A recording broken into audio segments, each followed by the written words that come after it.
Pada pertengahan tahun 2021 telah terjadi perlonjakan kasus COVID-19 yang tak terbendung.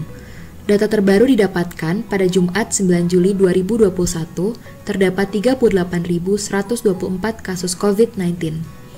Per tanggal 9 Juli 2021 telah terkonfirmasi jumlah warga Indonesia yang positif COVID-19 sebanyak 2.455.912 kasus dengan total kematian 64.631 jiwa.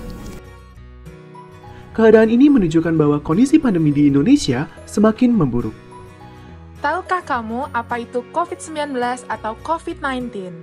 Coronavirus disease atau yang biasa disebut dengan COVID-19 adalah penyakit menular yang disebabkan oleh Severe Acute Respiratory Syndrome Coronavirus 2 atau SARS-CoV-2.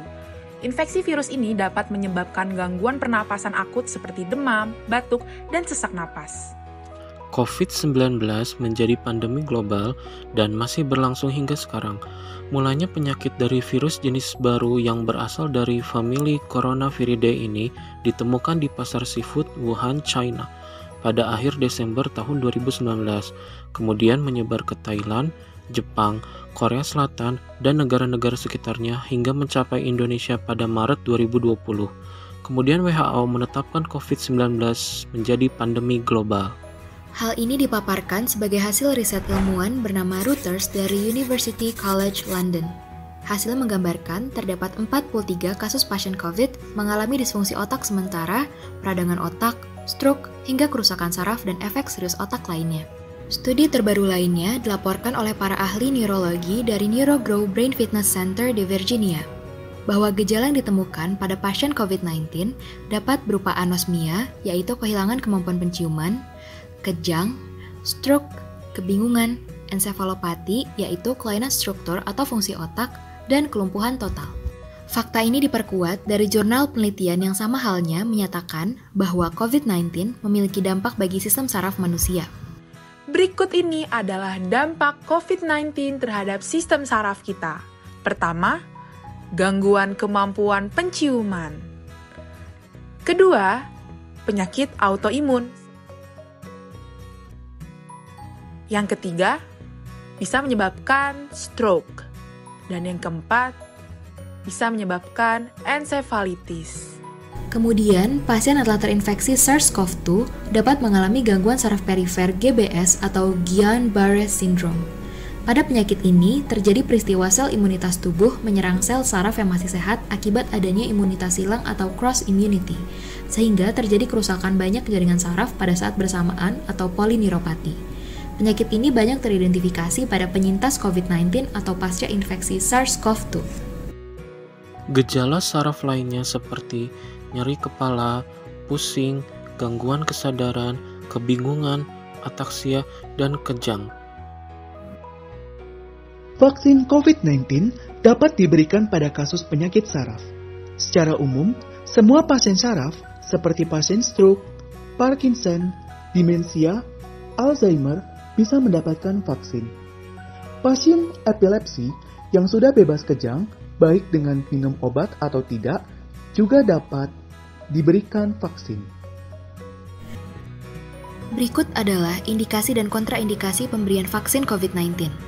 Untuk indikasinya, indikasi yang pertama, peserta dengan usia di atas 12 tahun. 2. Peserta menerima penjelasan dan menandatangani surat persetujuan setelah penjelasan atau informed consent. Ketiga, peserta menyetujui mengikuti aturan dan jadwal imunisasi. Lalu, untuk kontraindikasinya yang pertama, cedera kepala fase akut. 2. Infeksi sistem saraf pusat akut. 3. Stroke akut pada kelainan darah. 4. Penyempitan pembuluh darah otak dengan faktor risiko kronik yang tidak terkontrol. 5. Pasien yang memiliki penyakit atau komorbid yang masuk ke dalam kriteria eksklusi vaksinasi COVID-19. 6. Pasien yang mendapatkan terapi imunosupresan. 7. Pasien dengan penyakit kronis yang belum terkontrol, misalnya diabetes, hipertensi, dan penyakit jantung. Berikut ini 8 hal penting yang harus diketahui saat melakukan isolasi mandiri. Isolasi mandiri wajib dilakukan pada orang yang memiliki gejala COVID-19, positif COVID-19, dan memiliki kontak erat dengan pasien terkonfirmasi COVID-19. Lalu, bagaimana cara melakukan isolasi mandiri dengan benar? Yang pertama, stay at home. Yang kedua, gunakanlah kamar tidur dan kamar mandi terpisah dari anggota keluarga lainnya. Lalu, pastikan sirkulasi udara di rumah baik.